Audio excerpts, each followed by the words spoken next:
Senhor, nós ansiamos pelo seu retorno. Oh, Senhor, como nós queremos te ver face a face. Tu és o ansiado do nosso coração, Tu és o amado da nossa alma. É tudo para Ti, tem tudo a ver contigo, Senhor. É só a Ti que nós queremos. Vem, Senhor Jesus. Nós ansiamos pela sua volta, mais do que tudo.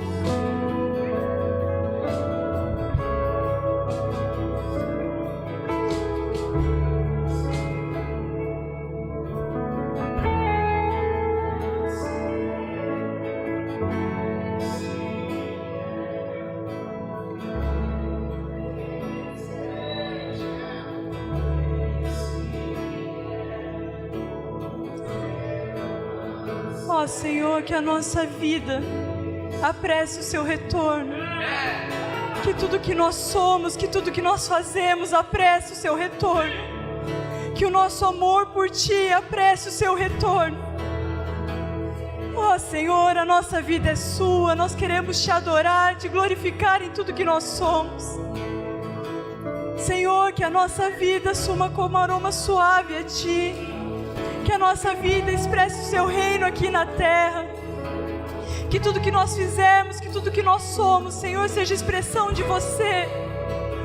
Nos transforma completamente, Senhor. Nos torna, Senhor, a noiva sem manchas, sem rugas, imaculada. A noiva que aguarda ansiosamente pelo retorno do noivo. Senhor, nos faça semelhantes a Ti. Nos faça ser segundo o Teu coração, segundo a Sua vontade. Ó Senhor, nos transforma completamente. Porque nós queremos ser completamente Seus. Sem mais nada nosso, tudo para Ti, Senhor. Nos transforma completamente, Senhor. Abra nossa mente, abra o nosso coração, abra o nosso entendimento. Para que sejamos conforme a Sua palavra, conforme quem Você diz que nós somos. Porque nós queremos Te ver. Esse é o maior anseio do nosso coração.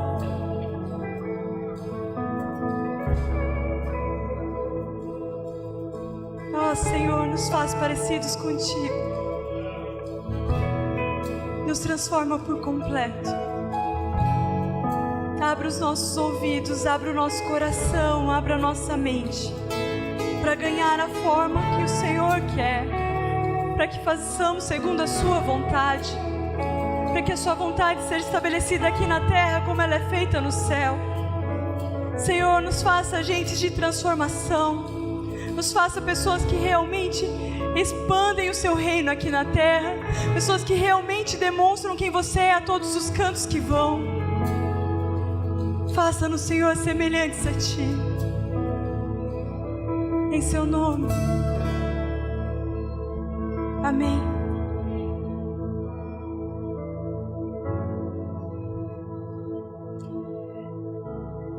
Eu estava... Quando a gente cantava, as duas últimas músicas nós falamos sobre quem é aquele, né? E nós falamos sobre ansiar pelo retorno do nosso Senhor. Mas o sentimento que eu tenho é que a gente não tem ainda a plenitude do que isso significa. Hoje nós vamos falar sobre a ira de Deus. E falar sobre o dia do Senhor, nós estamos falando sobre o dia que a sua ira vai ser completa. Pode se assentar, toma o seu lugar. Falar sobre a ira de Deus, tendo o vislumbre disso, é ansiar para o dia do Senhor, o dia em que Ele vai voltar, saltando pelos montes, lindo, maravilhoso, com os olhos como chamas de fogo, que Ele vem para reinar de forma absoluta. Mas esse dia também significa que a ira dele será feita de forma plena. É o dia que aqueles que foram salvos vão estar com Ele.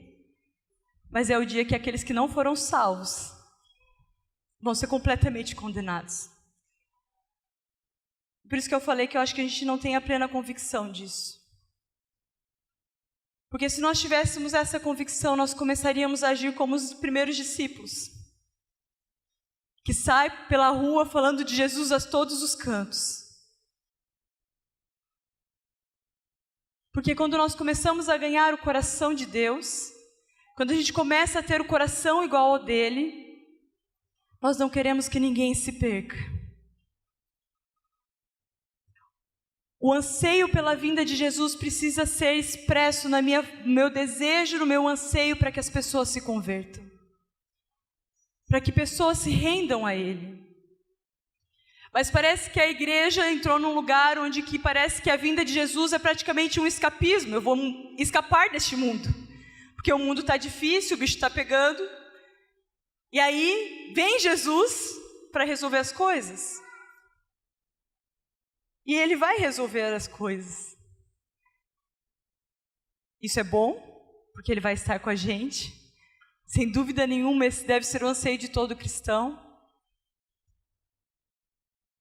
Mas como eu falei, esse anseio precisa ser expresso numa vida completamente entregue a Ele.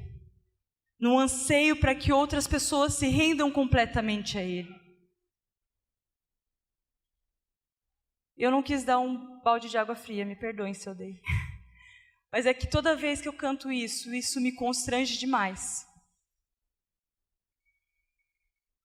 Porque é óbvio que eu quero que Ele volte. Mas o querer que Ele volte precisa ser expresso em atos. Quem aqui é casado? Alguma vez a tua mulher falou para você que ela até sabe que você ama, mas você não sabe demonstrar? O Mike é recém-casado, ainda não aconteceu isso, né, Ellen?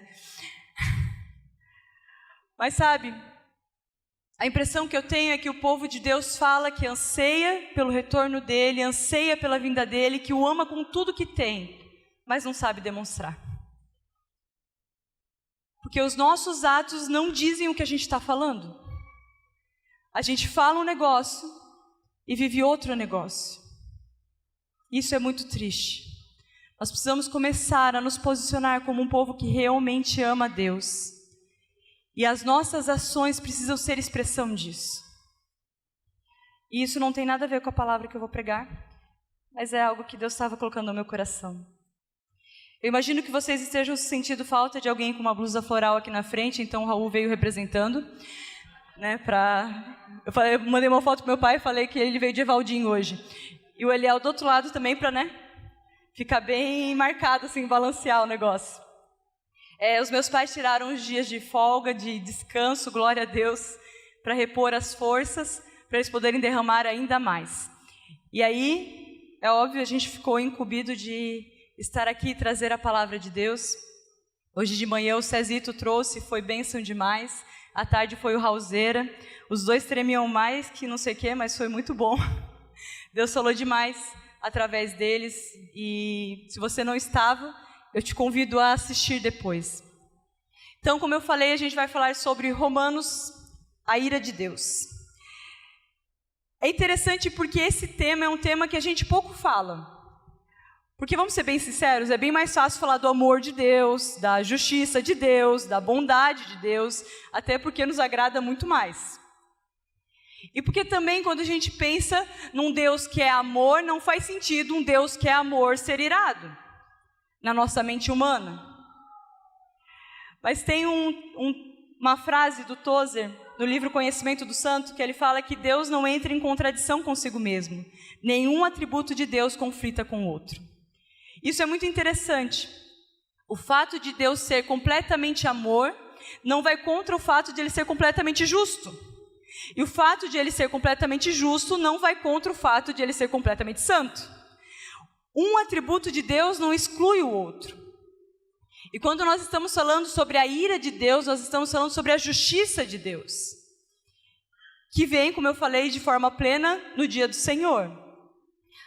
Mas até lá, ela é manifesta. E antes de entrar e mergulhar aqui, eu queria vou indicar os mesmos do Hauser. Conhecimento do Santo, do W. Tozer. Gente, esse livro mexeu demais comigo. Segundo o Raul, acho que todo mundo tinha que ler uma vez por ano esse livro. Eu não discordo dele.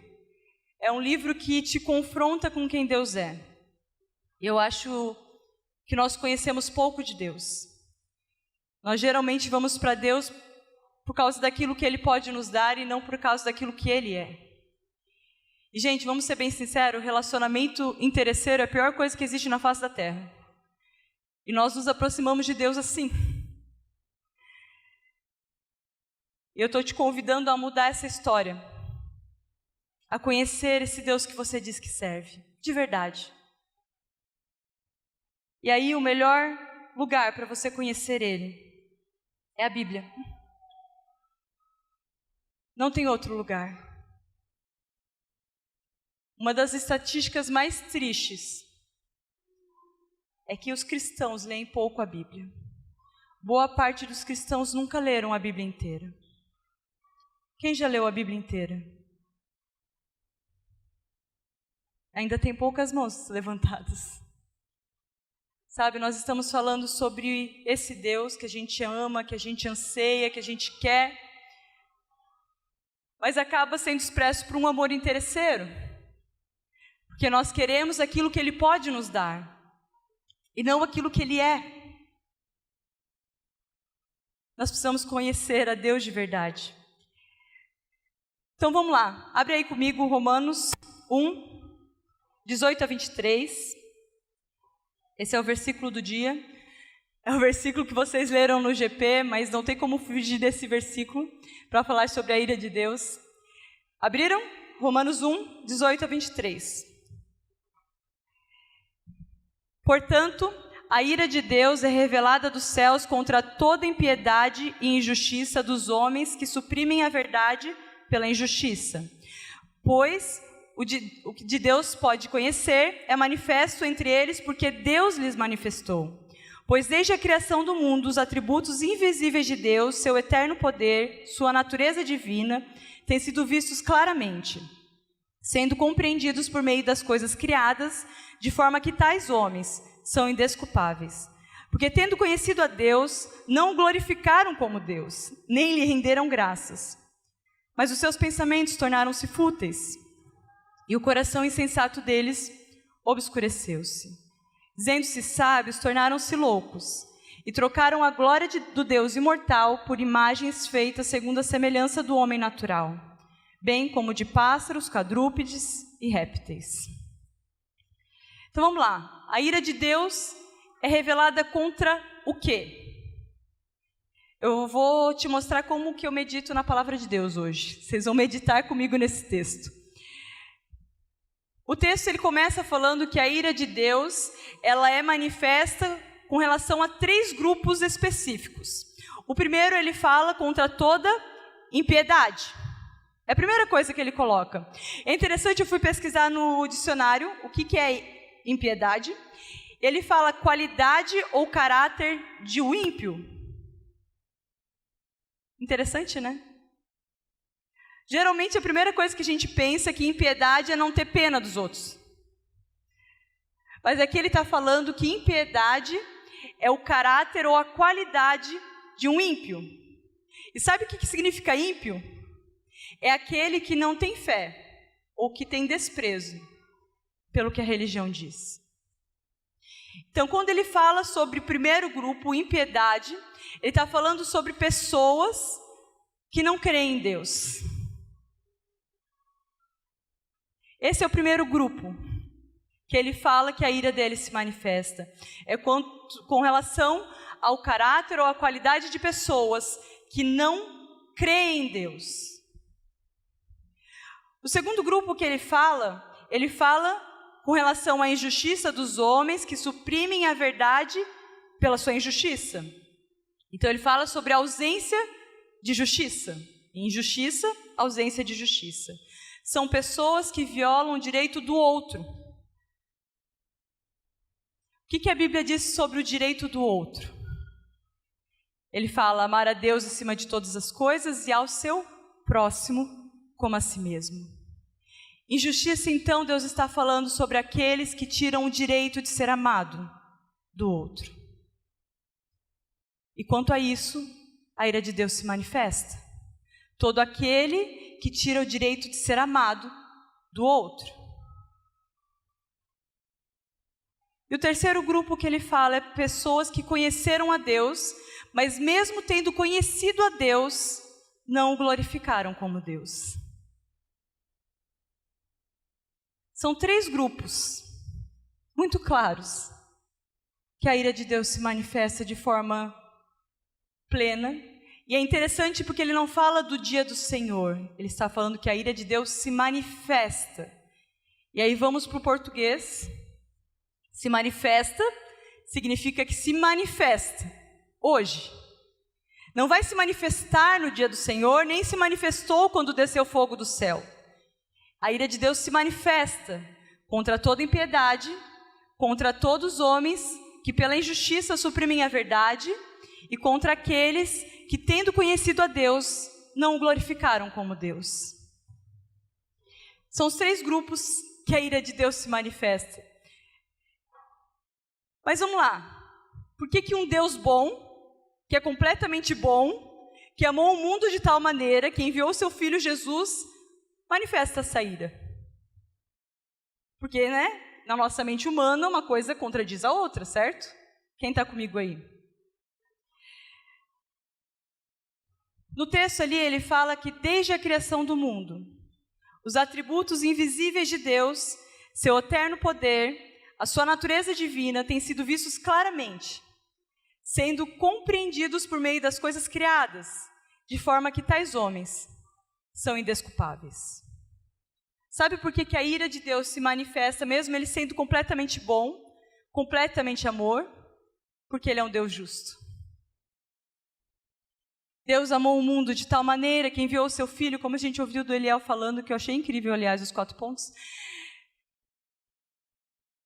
Deus amou o mundo, é verdade, e por isso que ele enviou o seu Filho, para intervir na nossa história de condenação. O problema é quando nós não recebemos aquilo que ele fez. E aí nos mantemos debaixo da condenação. E aí a gente acha que porque ele amou o mundo está tudo certo. Problema resolvido.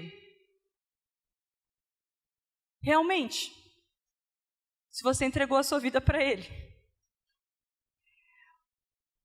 Esse texto ele fala que isso nos faz indesculpáveis. Ou seja, você não tem desculpa nenhuma. E é engraçado porque nós somos campeões em inventar desculpas. Mas aqui, segundo Paulo, na carta aos Romanos, ele está dizendo que nós somos indesculpáveis. Que mesmo que o teu tio, que o teu irmão, que o teu amigo não tenha te falado de Jesus ainda, você é indesculpável.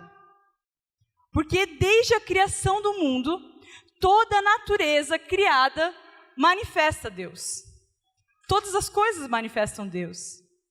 E, gente, o quanto isso é real? Se você me segue no Instagram, você já deve ter visto várias fotos do céu.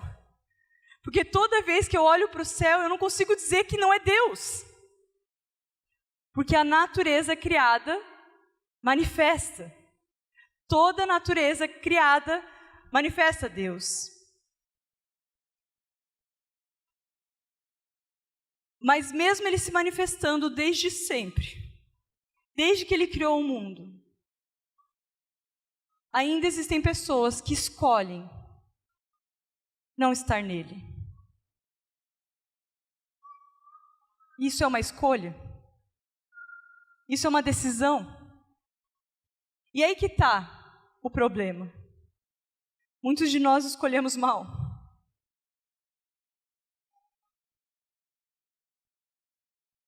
E é interessante porque muitos escolhem não ter ele.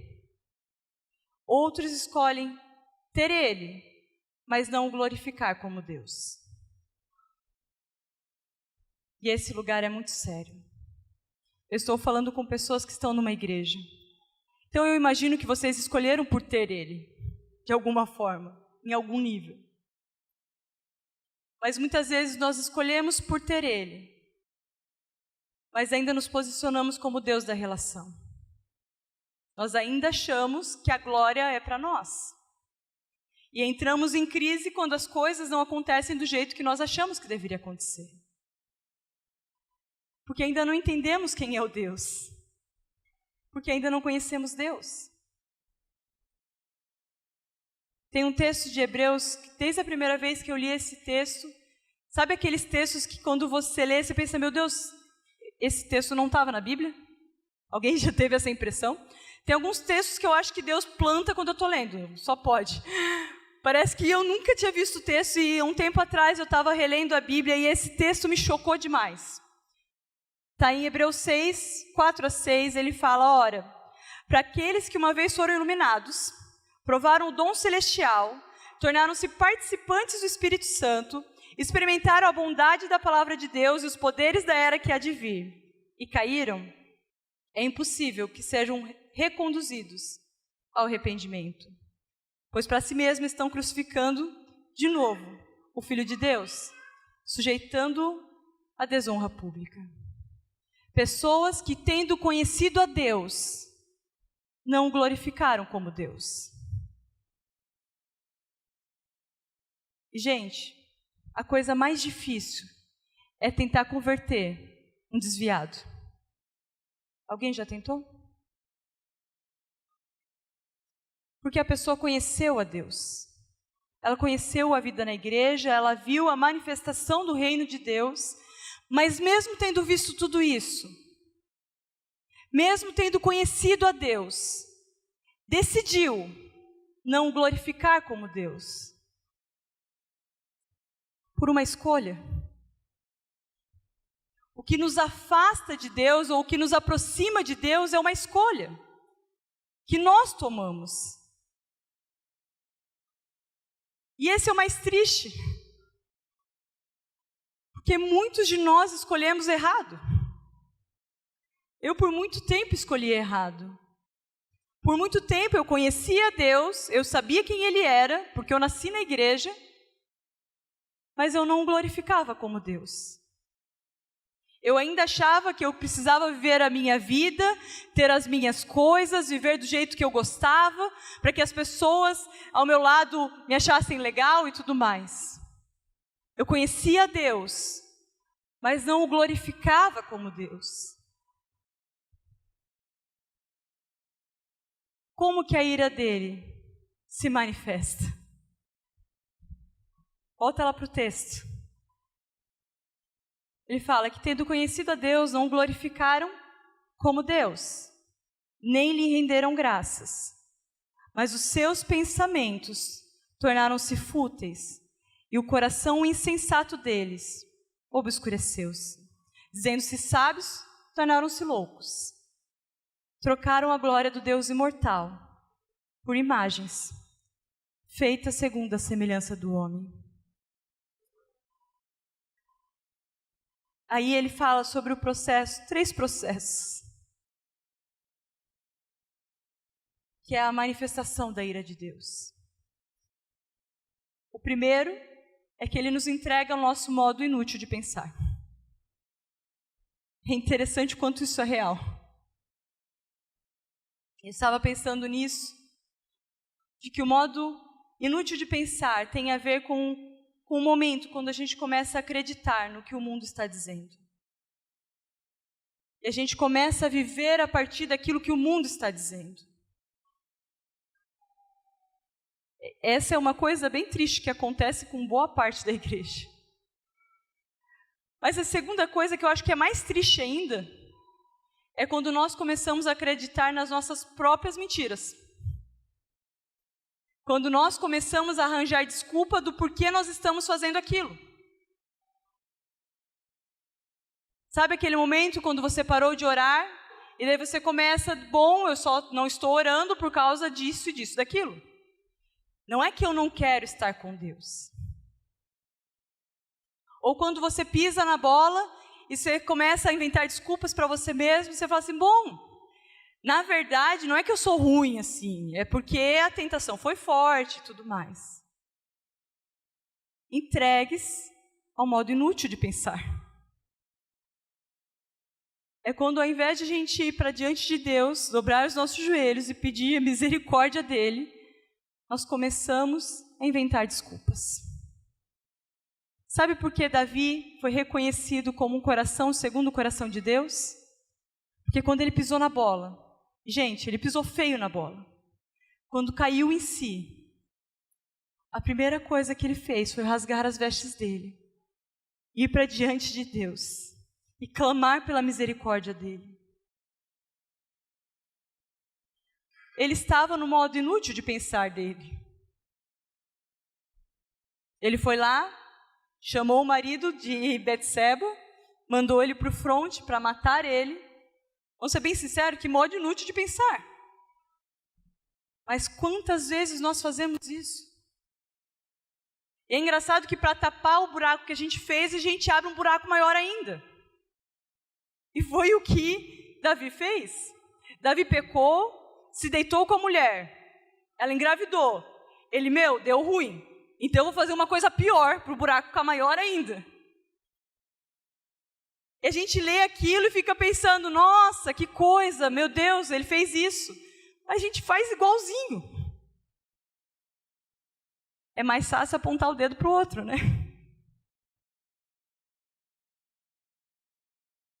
A ira de Deus se manifesta nos entregando ao nosso modo inútil de pensar. É quando a gente começa a acreditar nas nossas próprias mentiras.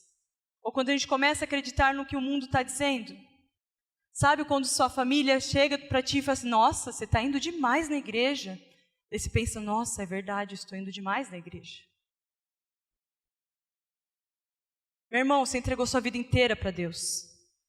Não tem indo demais na igreja. Eu acho que você está vindo de menos. Se a tua vida é toda dele, não tem nada teu. O problema é que no nosso modo inútil de pensar, nós ainda achamos que tem alguma coisa que é nossa. Entregar a vida para Jesus significa entregar. O problema é que a gente está entregando. E a gente ainda usa como desculpa, modo inútil de pensar, não, eu estou no meu processo. Tem gente que desde que eu conheço por gente está em processo. Sai do teu processo, pelo amor de Deus. Começa a experimentar o que é uma vida abundante nele. Sai desse modo inútil de pensar. Uma vida em Deus é diferente de uma vida no mundo. Por isso que ele diz que nós precisamos ter a mente renovada para que a gente possa experimentar a boa, perfeita e agradável vontade de Deus. Porque a mente segundo o mundo nunca vai experimentar a boa, perfeita e agradável vontade de Deus. A ira de Deus hoje se manifesta nos deixando ter esse modo inútil de pensar. E, gente, eu preferia que descesse fogo do céu. Porque quando somos entregues ao nosso modo inútil de pensar, nós deixamos de viver tantas coisas em Deus. Porque estamos preocupados com o nosso umbigo. A segunda forma como a ira de Deus se manifesta, ele diz que dizendo-se sábios, tornaram-se loucos. É quando nós achamos que a nossa verdade é a verdade absoluta. É quando você se acha mais sábio, mais inteligente do que todas as pessoas ao seu redor. E o que você está dizendo é a real verdade. É quando você acha que ou você está certo ou os outros estão errados.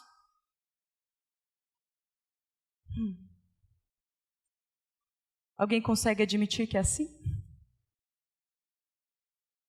Dizendo-se sábios, tornaram-se loucos. Quantos de nós parecemos loucos tantas vezes? Porque achamos a última bolacha do pacote, achamos que sabemos todas as coisas. A gente está quase falando para os outros, venham a mim, todos vocês que estão cansados e sobrecarregados, que eu lhes darei descanso. Achando-se sábios, tornaram-se loucos. Uma das coisas que eu tenho aprendido conforme eu conheço mais de Deus é que menos eu sei. Conforme eu mergulho mais, eu descubro que mais a minha verdade está estranha.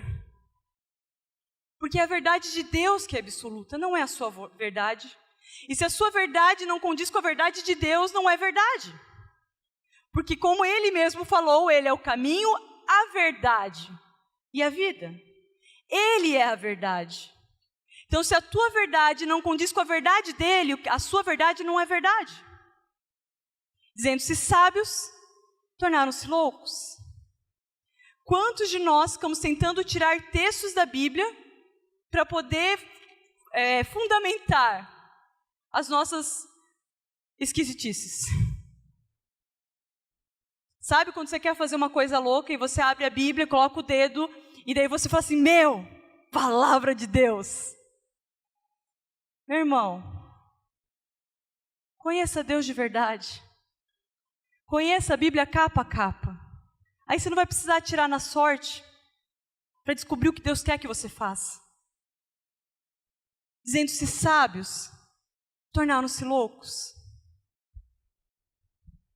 Quanto mais humilde você for, quanto mais você entender que você nada sabe, mais Ele ganha espaço para te conhecer. Mais Ele ganha espaço para que você o conheça. O problema é que quando nós achamos donos da verdade, quando nós achamos que sabemos todas as coisas, não tem espaço para conhecer as verdades dele. Ele não encontra lugar para se manifestar de forma plena. A ira de Deus se manifesta. E o texto ele fala, quando adoraram imagens feitas, à semelhança de homens. E quando eu penso nisso, eu penso quando nós nos colocamos como se fosse Deus. Imagens à semelhança de homens. Às vezes nós projetamos um Deus à nossa imagem e semelhança. Mas você foi criado à imagem e semelhança de Deus e não Ele à sua imagem e semelhança. Até porque a tua imagem sem Deus não é a imagem e semelhança de Deus.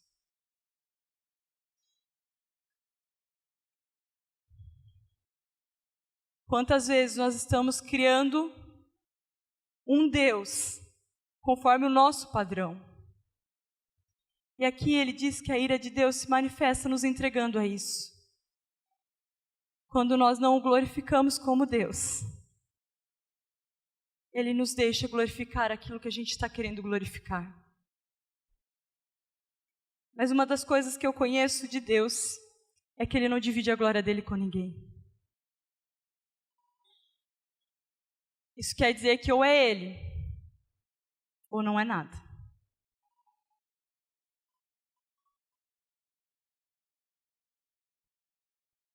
Às vezes é a gente, ou às vezes é outro alguém que nós colocamos no lugar de Deus. Às vezes é os nossos filhos. Quantos pais eu vejo colocando os filhos no lugar de Deus? Parece que a criança nasce e aí a pessoa não tem tempo mais para ler a Bíblia, ela não tem tempo para orar, ela não tem tempo para ir na igreja, ela não tem tempo para ir no GP, ela não tem tempo para discipulado. E daí ela não pode mais sair à noite, porque, meu Deus, o meu filho. Coloca o filho no lugar de Deus. Deixa eu te contar uma coisa, se ainda não te contaram. Teu filho não é Deus, é teu filho. Gente, essa ficha precisa cair. Outros colocam a esposa ou o esposo no lugar de Deus. Parece que o mundo todo gira em torno do cônjuge.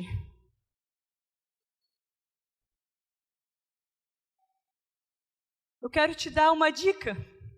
Sabe quando seu casamento vai ser mais feliz? Quando Deus tiver o primeiro lugar na tua vida e na vida do teu marido. Fora disso, você vai sofrer. Pra caramba. Porque vocês dois são falhos, vocês vão errar, vão pisar na bola. Isso não é uma profecia, isso é uma constatação. vai dar ruim. Mas quando Deus está junto, Ele sustenta. A ira de Deus se manifesta nos nossos dias, nos entregando essas coisas. Ao nosso modo inútil de pensar, a uma sabedoria idiota. E a adorar outros deuses que não é Ele. Sabe o que isso significa? Que quando nós não o adoramos como Deus, nós deixamos de ter a vida abundante que Ele nos prometeu. Nós deixamos de experimentar a boa, perfeita e agradável vontade de Deus. Porque estamos entregues ao modo inútil de pensar. Mas então, como não se entregar a este lugar? Como mudar esse... O texto ele fala, a primeira coisa é que nós precisamos conhecer a Deus. Porque ele fala, tendo conhecido a Deus, ou seja, você precisa conhecer a Deus. E essa é a primeira coisa que ele fala, conhecer a Deus. Em João 14, 7 e 9 ele fala, se vocês realmente me conhecem, conheceriam também o meu Pai. Quem me vê, vê o Pai. Quem está falando é Jesus. Nós conhecemos a Deus através da manifestação de Deus na terra. Jesus, quando nós olhamos para Ele, nós o vemos. Quando o nosso olhar está focado em Jesus, nós o vemos, nós o conhecemos. O problema é que a gente está tão preocupado com os nossos problemas, que o nosso tempo com Jesus, ou o nosso tempo com Deus de oração, é uma lista de petições de coisas que eu preciso. É quase uma lista de tarefas. A gente vai para diante de Deus e fala assim, olha Deus, essa semana o bicho está pegando na empresa, você poderia me ajudar? Eu queria também orar pela minha esposa, porque ela está passando por uma situação difícil. E olha, também, sim, se sobrar tempo, você podia cuidar do meu filho também, porque também está tenso o negócio. Mas é isso aí, amanhã a gente se vê. Você precisa conhecer o teu Senhor. Isso significa relacionamento. Relacionamento significa conversa. Significa gastar tempo. Olho no olho, face a face. Onde Ele fala e você ouve, onde você fala e Ele ouve. É uma troca. Eu fico pensando que se todos os relacionamentos de casamento fossem como o nosso relacionamento com Deus, estava todo mundo frito. Porque o nosso relacionamento com Deus é terrível. A gente quer cantar lindamente que nós te entregamos tudo, que nós te amamos. Vem, Jesus, volta. A gente nem sabe para quem a gente está cantando. Nós precisamos conhecer a esse Deus profundamente. Tem um texto em 2 Coríntios 10, 5, que eu gosto demais. Ele fala que nós destruímos argumentos e toda pretensão que se levanta contra o conhecimento de Deus. E levamos cativos todo o pensamento para torná-los obedientes a Cristo. Uma das coisas que eu tenho aprendido é que tudo que vem na minha mente, e vem um monte de coisa que não tem a ver com Deus, eu falo, Deus, leva cativo isso daqui, porque isso aqui eu sei que não vem de Ti. Tudo aquilo que vem contra o conhecimento de Deus, você precisa aprender a jogar para o alto. Tudo aquilo que vai contra aquilo que você já conhece de Deus, você precisa aprender a jogar de volta. Deixar Ele te convencer, deixar Ele te transformar. Tem um texto de 1 João 4,8 que ele fala, quem não ama, não conhece a Deus. Porque Deus é amor. Enquanto eu estava lendo esse texto, Deus me trouxe uma verdade que eu nunca tinha parado para pensar nisso. Quem não ama, não conhece a Deus, porque Deus é amor.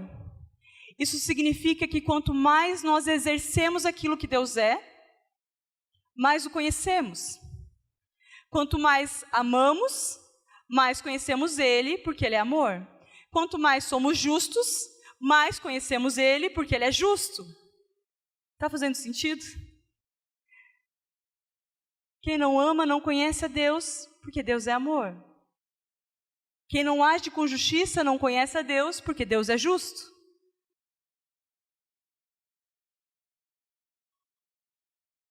E eu fiquei pensando muito na grande comissão, e Jesus ele fala sobre ensinar a obedecer. Porque conforme nós obedecemos na prática, tudo aquilo que Ele ordenou, vai fazer nós sermos mais parecidos com Ele. E conforme nós somos mais parecidos com Ele, mais o conhecemos. A prática de quem Ele é nos leva ao perfeito conhecimento de quem Ele é. Conforme eu pratico quem Ele é, conforme eu exerço aquilo que Ele é, mais eu conheço quem Ele é. Porque mais vai fazer sentido para mim. Como eu estava falando no início, na nossa mente humana muitas coisas não cabem. E por isso que quem não ama não conhece a Deus. Porque se você não amar como Deus ama, você nunca vai entender por que Ele ama. Porque na nossa mente humana não faz sentido esse amor. Deus amou o mundo de tal maneira, quando nenhum de nós merecíamos. Esse amor na mente humana é muito estranho, porque nós amamos de acordo com o merecimento, não é? Nós amamos de acordo com aquilo que a gente acha que a pessoa merece ou não merece. Mas se nós não amarmos como Ele ama, nós nunca vamos conhecer a Deus, porque nós nunca vamos compreender Ele. Conforme nós praticamos quem Ele é, mais nós o conhecemos e menos nós temos um modo inútil de pensar. A segunda coisa que o texto fala é que nós precisamos conhecer a Deus e glorificar a Ele como Deus. Glorificar a Deus como Deus. Em 1 Coríntios 10, 31, ele fala: quer comam, quer bebam, façam tudo para a glória de Deus. E, gente, isso é uma das coisas que Deus tem trabalhado demais nos últimos dias na minha mente. Quem senta comigo de vez em quando já ouviu nesses últimos dias eu falando sobre isso. Tudo que nós fazemos, tudo que nós somos, precisa glorificar a Deus. O que isso significa? Significa que você precisa fazer várias ações agora para que o nome de Deus seja conhecido através de você? Também. Mas significa que você precisa ser completamente o que Deus te criou para ser. Porque quando você for completamente o que Deus te criou para ser, e for muito feliz naquilo que Deus te criou para ser, você manifesta a glória ao Criador. Você entende? Quer comam, quer bebam, façam tudo para a glória dele. Ou seja, tudo que você fizer, qualquer coisa no seu dia a dia, precisa glorificar a Deus. Tudo que você fizer, você precisa entregar o seu melhor. Tudo que você fizer, você precisa entregar tudo que você é em Deus. Glórias a quem Ele é. Porque quando você é plenamente aquilo que Ele te criou para ser, você está glorificando, falando: Deus, o que você fez é perfeito. O que você fez é muito bom. Glórias a Ele. O terceiro ponto que nos impede de ir para o nosso modo inútil de pensar é render graças a Ele. O texto fala sobre isso, sobre rendermos graças a Ele. Em 1 Tessalonicenses 5, 16 a 18, ele fala: alegrem-se sempre, orem continuamente, deem graças em todas as circunstâncias, pois essa é a vontade de Deus para vocês, em Cristo Jesus. Alegrem-se sempre, orem sem cessar e deem graças a Ele continuamente. Essa é a vontade de Deus para vocês. Sabe, a minha mãe sempre fala que nós, como cristãos, deveríamos ser o povo mais feliz da terra. E é verdade. Mas às vezes nós parecemos o povo mais triste da terra. Porque a gente está o tempo todo chorando, numa sofrência, cortando os pulsos: ó céus, ó vida, o que será de mim? Mas aqui ele está dizendo: alegrem-se sempre, deem graças a Deus continuamente. Nós precisamos aprender a agradecer a Deus, Ele tem sido tão bom. Você acordou mais um dia, vivo, bem, fazendo as coisas, você pode chegar aqui, eu não sei como você chegou aqui, mas independente de como você chegou, Deus proveu. O salário cai na conta todo mês porque Deus provê. Você tem uma família porque Deus provê. Porque Ele é completamente bom. E nós precisamos aprender a ser gratos em tudo que Ele faz. Não é só na hora que você vai sentar para comer. E olha que boa parte dos crentes hoje não tem esse costume. O que é mais triste ainda. Nem na hora do almoço a gente agradece. Mas nós precisamos aprender a agradecer em tudo. Tudo que Deus nos dá, nós precisamos agradecer. A minha filha, Maia, quando ela vai orar na hora do almoço, é quase uma vigília. Porque daí ela começa a agradecer por tudo. Papai do céu, obrigada pela coca, pelo suco, pelo macarrão, pelo molho, pelo queijo, pelo prato, pelo cachorro, pelo gato, pelo papai, pela mamãe, pelo mano, pela minha amiguinha da escola, e por aí vai. Mas ela está aprendendo a agradecer em tudo. A gente que às vezes impede um pouco porque a gente quer comer, né? Mas nós precisamos ter um coração mais grato. Você, como filho de Deus, precisa ser grato por aquilo que você tem. Nosso mundo capitalista nos levou para um lugar tão triste, onde nós sempre queremos mais. E parece que somos insaciáveis. E nunca somos gratos por aquilo que Ele tem nos dado. Comece a olhar para as coisas que Deus tem te dado e agradeça. Comece a cuidar das coisas que Deus tem te dado com zelo, com carinho, porque foi Ele que te deu. Cuide da sua casa como a casa mais preciosa da vida. Para de olhar para a grama do vizinho. Comece a cuidar da sua grama, que ela vai ficar mais verde do que a do vizinho. Seja grato a Deus por tudo aquilo que Ele tem te dado. E a última coisa, e aí eu vou encerrar com isso. Que nós deixamos o modo inútil de pensar quando nós começamos a manifestar Ele em tudo que nós fazemos. Em João 17, 22 a 23, Ele fala, dele é a glória que me deste, para que eles sejam um, assim como nós somos um. Eu neles e tu em mim, que eles sejam levados à plena unidade, para que o mundo saiba que tu me enviastes. É interessante porque nós não manifestamos Deus sozinho. Nós manifestamos Deus quando nos tornamos um. Quando a gente para de ter rixas, de ter diferenças. E o mais engraçado é que as nossas diferenças são causadas pelo nosso modo inútil de pensar. Porque nós ainda achamos que temos alguma coisa. E por isso temos diferenças.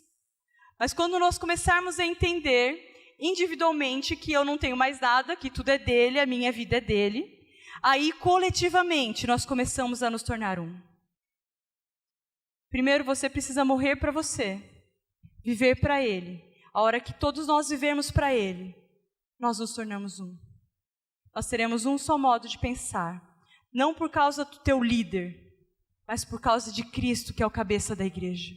A hora que a nossa mente começar a ganhar a mente dele, nós mostramos para o mundo que Ele é Deus.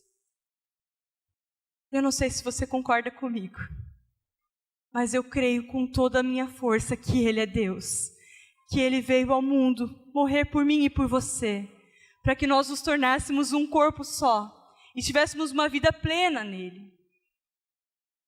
Para que não estivéssemos debaixo da ira dele, mas para que fôssemos a noiva escolhida, sem manchas, sem máculas, sem coisas estranhas no meio do caminho, para que o mundo soubesse que Ele é Deus. Eu queria encerrar essa palavra orando por nós. Quero te convidar a se colocar em pé. Eu quero te convidar a orar junto comigo por isso. Eu queria orar, pedindo para que Deus tire de nós esse modo inútil de pensar, para que Ele quebre todos aqueles pensamentos que vão contra o conhecimento dEle. Joga para Ele. Fala, Deus, eu estou com uns pensamentos muito estranhos. Leva cativo para Ti. Eu quero Te conhecer plenamente. Eu quero saber quem Você é. Eu quero ser transformado por quem Você é. Me faz parecido contigo, Senhor. Tira todas as amarras, tudo aquilo que tem me prendido distante de você, tudo que tem feito com que eu não caminhe em direção a você. Senhor, eu quero ser completamente cheio de Ti, plenamente cheio de quem você é, para que o mundo saiba que você é Deus. Senhor Jesus, essa noite nós queremos concordar com a sua oração. Senhor, nos transforma por completo, nos faz parecidos contigo, para que o Senhor realmente seja o cabeça da igreja. Senhor, nós queremos, de uma vez por todas, morrer para nós mesmos, para que você viva em nós, para que nos tornemos um em Ti, para que o Seu reino seja manifesto aqui na terra, para que o Seu reino ganhe espaço em todos os lugares. Então, Senhor, leva cativos os nossos pensamentos que vão contra quem você é, todos os pensamentos que distanciam do conhecimento de Ti. Nós queremos Te conhecer mais, Te conhecer profundamente. Planta em nós um desejo por mais de Ti, por mais da Sua presença, uma fome insaciável de Te conhecer, de saber quem você é, para que possamos crescer em Ti, possamos ter uma vida abundante em você. Senhor, nos transforme por completo, nos faz parecidos contigo. Tira, Senhor, tudo em nós que nos afasta de quem você é, para que o mundo saiba que você é Deus.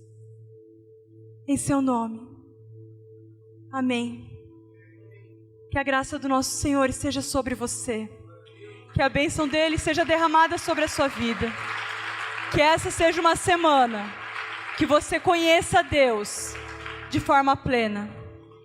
Deus abençoe você.